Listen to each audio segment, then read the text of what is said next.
નમસ્કાર મિત્રો, આજે અમે એક ખેડૂતની મુલાકાત માટે આવ્યા છે અને એણે પોતાની બધી જ મગફળીમાં આપણી બાયોફિટ પ્રોડક્ટનો ઉપયોગ કર્યો છે.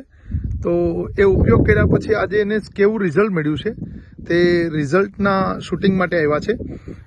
તો આજે તે ખેડૂતની જ વિઝિટ લઈએ આપણે. તો ભાઈ, તમારું નામ શું? મારું નામ છે નારણભાઈ રાણાભાઈ રામ. નારણભાઈ, તો ગામ કયું આપણું? પીપળી ગામ, કેશોદ તાલુકો. કેશોદ તાલુકાનું પીપળી ગામ. પીપળી ગામ. હવે નારણભાઈ, આ તમારી મગફળી છે, હા. તો આમાં તમે આપણી કઈ પ્રોડક્ટનો ઉપયોગ કરેલો છે? આપણે ટીમરીજ ને બાયો નવા. ટીમરીજ અને આ બાયો નવા. નારણભાઈ, આના કેટલા છંટકાવ કરેલા છે? આપણે 3 રાઉન્ડ મારેલ છે સર. આના 3 રાઉન્ડ મારેલ છે તમે, બરોબર?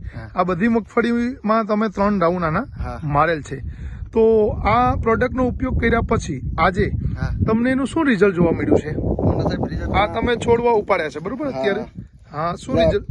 બધા ડોટવાય બધા એકદમ હાઈ ક્લાસ ભરાયેલા છે, દરેકે દરેક. મતલબ આજે ખેડૂતનો સૌથી મોટો પ્રોબ્લેમ એ છે કે દાણો છીણો રહી જાય છે, ભરાતો નથી, ગોગર રહી જાય છે. અહીંયા આપણે જોઈએ કે સ્ટીમરીજ વાપર્યા પછી ત્યાં 3 રાઉન્ડ કર્યા પછી એક ફાયદો તો એ થયો છે કે ટોટલી દાણો ભરાઈ ગયો છે. ઓકે, બીજો નારાયણભાઈ શું ફાયદો છે? આપણે તંતુમૂળનો નાઇટ્રોજન ને ગાંઠોનો તંતુમૂળનો વિકાસ આપણે વારંવાર વાત કરીએ કે તંતુમૂળ એ છોડને ખોરાક લેવાનું મૂકશે અને એનો જબરદસ્ત વિકાસ થયેલો છે.